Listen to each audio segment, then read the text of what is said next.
2025 के अंदर ढेर सारी एनीमे रिलीज होने वाली हैं। लेकिन कल मैंने एक ऐसी एनीमे का ट्रेलर देखा जिसकी स्टाइल मुझे काफी यूनिक लगी और ट्रेलर वाकई में काफी इंप्रेसिव था। इतनी यूनिक और इंप्रेसिव कि ट्रेलर देखते ही मैं हुक्ड हो गया। मैं यहां बात कर रहा हूं गच्चेकुटा की। प्रिटी श्योर है मैं गलत प्रोनाउंस कर रहा हूं, लेकिन प्रोनाउंसिएशन छोड़ो, वीडियो पे ध्यान दो। क्योंकि भैया, आज मैं आपको इस एनीमे के बारे में काफी कुछ बताने वाला हूँ। जैसे ही मांगा शुरू होती है, हमें एक वर्ल्ड दिखाया जाता है जिसके अंदर अमीरी और गरीबी का डिवाइड, जहां अमीर लोग तो बढ़िया से सिटी के अंदर रहते हैं, वहीं गरीब लोग सिटी के एज बेस्ड स्लम्स में रहते हैं। हमें बताया जाता है कि कैसे अमीर लोग ही अच्छी खासी चीजों को भी छोटी मोटी गलतियों के कारण रिजेक्ट कर देते हैं। फॉर एग्जाम्पल, एक अच्छी खासी डॉल है और अगर वह थोड़ी सी साइड से फट गई तो अमीर लोग उसे डिस्कार्ड कर देते हैं, जबकि उसे सिलकर आराम से फिक्स किया जा सकता था। तो क्योंकि अमीर लोग बहुत ज्यादा चीजें डिस्कार्ड करते हैं, उनके यहाँ वेस्ट भी बहुत ज्यादा जनरेट होता है और इसी कारण उनका वेस्ट डिस्पोजल सिस्टम भी काफी रोबस्ट है। अब यहाँ एक प्रॉब्लम हो रही है। प्रॉब्लम यह है कि गरीबों की बस्ती से कोई तो बंदा है जो अमीरों के गार्बेज से चोरी कर लेता है। मतलब ऐसी चीजें चुराता है जिनमें थोड़ी बहुत ही गड़बड़ी थी, लेकिन उनका अब भी इस्तेमाल किया जा सकता है। और इसी कारण इस बंदे को ट्रैश रेडर कहा जा रहा है, क्योंकि ये रेड करता है ना ट्रैश को। कॉमन सेंस है भाई। अब अमीरों को यह बिल्कुल पसंद नहीं कि कोई गरीब आकर उनके गार्बेज से चोरी करे। इसी कारण अमीरों की जो पुलिस है, वह इस ट्रैश रेडर के पीछे पड़ी है। तो यही ट्रैश रेडर हमारा मेन कैरेक्टर है, जिसका नाम है रूडो। अब इस पॉइंट तक कहानी आपको काफी सिंपल लग रही होगी, लेकिन यहां से कहानी एक लेवल ऊपर जाएगी और आपको मजा पक्का आएगा। इनफैक्ट जो आप एक्सपेक्ट कर रहे हो कहानी में, वह तो बिल्कुल नहीं होगा। खैर, तो रूडो एक बार गार्बेज रेडिंग करके स्लम्स में वापस आता है और यहाँ वह हम देख पाते हैं कि स्लम्स के अंदर भी रूडो को कोई पसंद नहीं करता। क्यों?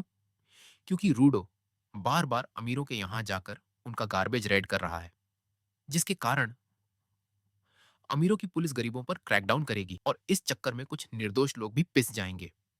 सो people are not happy with Trudeau. अब स्लम्स में रहने वाले लोगों को ट्राइब्स पीपल कहा गया है और ये लोग गरीब तो हैं ही, साथ ही इनकी इमेज भी कुछ ठीक नहीं है। सीन ऐसा था कि ये स्लम्स काफी पहले क्रिएट किए गए थे, जब यहां सिर्फ क्रिमिनल्स को रखा जाता था। तो अब जो लोग यहां रह रहे हैं वे एसेंशियली उन क्रिमिनल्स के बच्चे हैं। मतलब इन्होंने कोई क्राइम तो नहीं किया है, लेकिन उनके पूर्वज तो क्रिमिनल्स ही थे। हाँ, पास्ट की वजह से इन नए जनरेशन के लोगों की भी इमेज कुछ खास अच्छी नहीं है। और रूडो जो बार बार जाकर गार्बेज रेड कर रहा है, इससे उनकी इमेज और भी खराब हो रही है। इनफैक्ट हम जान पाते हैं कि रूडो के पिता शायद एक किलर थे और उन्हें पिट में डाल दिया गया था। अब पिट क्या है, वो मैं तुम्हें आगे बताऊंगा इसी वीडियो में। तो फिलहाल इतना समझ लो कि अगर किसी को पिट में भेजा गया, तो उसका मतलब है कि उसे एक तरह से सजाए मौत दे दी गई है। अब यहाँ मैं आपको दो और कैरेक्टर्स से इंट्रोड्यूस करना चाहूंगा। पहली है चीवा, जो रूडो को पसंद करती है और रूडो भी उसे पसंद करता है। ऑल्दो रूडो के अंदर इतनी हिम्मत नहीं कि वह अपने प्यार का इजहार कर सके।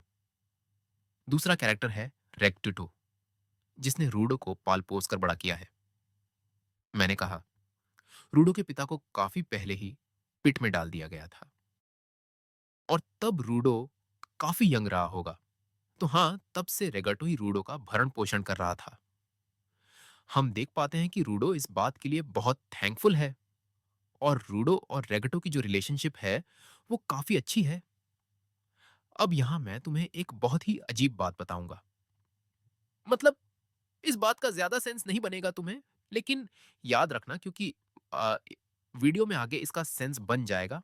तो अ, रेक्टो हमेशा रूडो से कहता था कि इंसानों को अपनी चीजों का बहुत अच्छे से ख्याल रखना चाहिए।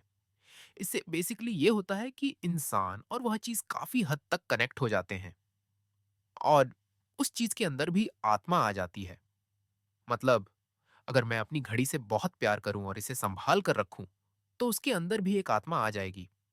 अब रूडो के लिए सबसे प्यारी चीज उसकी एक गंदी सी ओवरसाइज्ड ग्लव्स थी, और इस ग्लव्स का रूडो काफी ज्यादा ख्याल रखता था। ग्लव्स के पीछे की कहानी यह थी कि रूडो के दोनों हाथ काले थे और यह उसे बहुत दर्द भी देते थे। अब यह कैसे हुआ, यह हमें बताया नहीं गया। बस इतना कहा गया है कि यह उसके पिता की ओर से एक गिफ्ट था।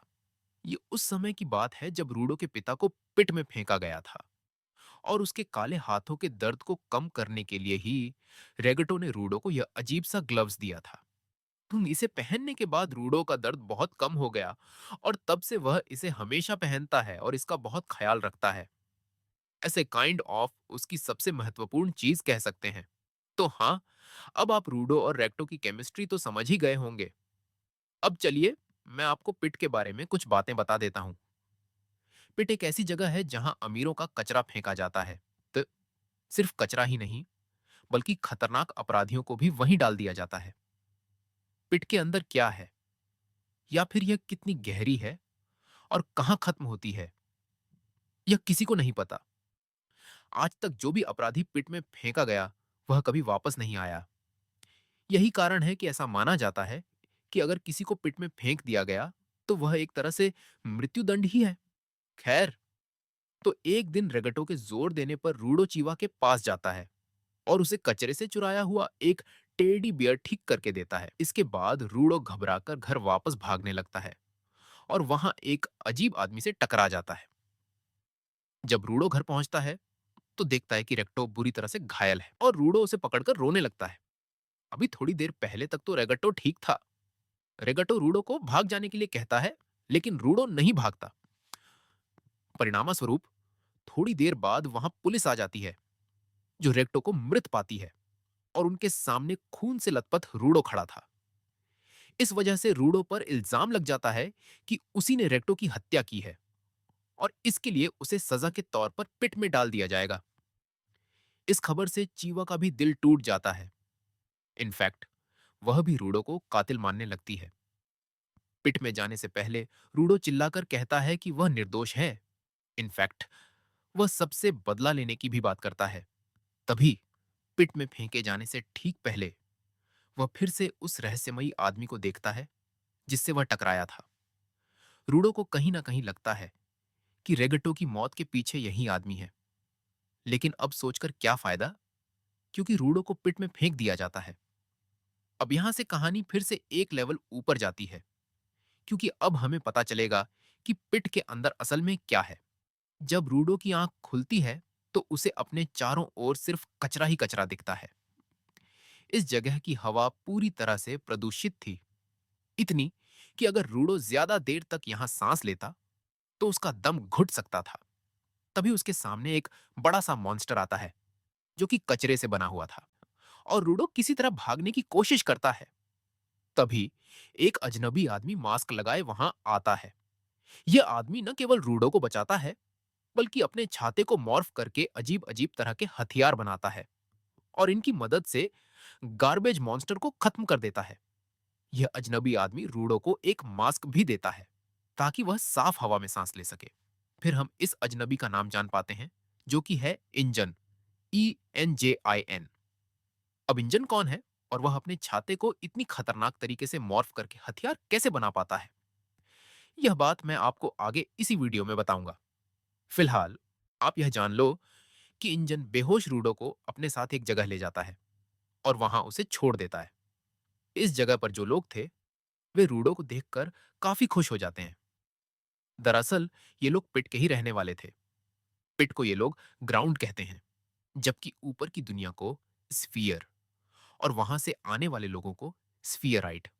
रूडो इन लोगों के लिए एक स्फीयराइट था, और ये लोग इसीलिए खुश थे क्योंकि आम तौर पर जो लोग ही स्फीयर से नीचे आते हैं, वे मृत ही पाए जाते हैं।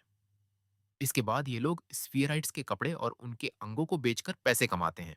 लेकिन चूंकि रूडो जिंदा था, इसका दाम अच्छा लगेगा, इसीलिए यहाँ पिट के लोग खुश थे। अब हमें पता चलता है कि पिट के लोगों को ऊपर वाले लोगों, यानी स्फीयराइट्स, से बहुत ज्यादा समस्या है। क्यों? क्योंकि ऊपर वाले अपना कचरा नीचे फेंक देते हैं, जिससे इनकी जगह पूरी तरह प्रदूषित हो चुकी है। इतनी ज्यादा कि यहाँ की हवा भी जहरीली हो गई है। अब मैंने आपको पहले ही बताया था कि ये लोग इनहेरेंटली स्पीयराइट्स से नफरत करते हैं, और अब जब इन्हें रूडो जिंदा मिल गया है, तो ये उसे किसी बड़ी पार्टी को बेच देंगे, जो रूडो को टॉर्चर करेगी। उन सभी स्पीयराइट्स के बदले रूडो को जंजीरों में जकड़ दिया जाता है।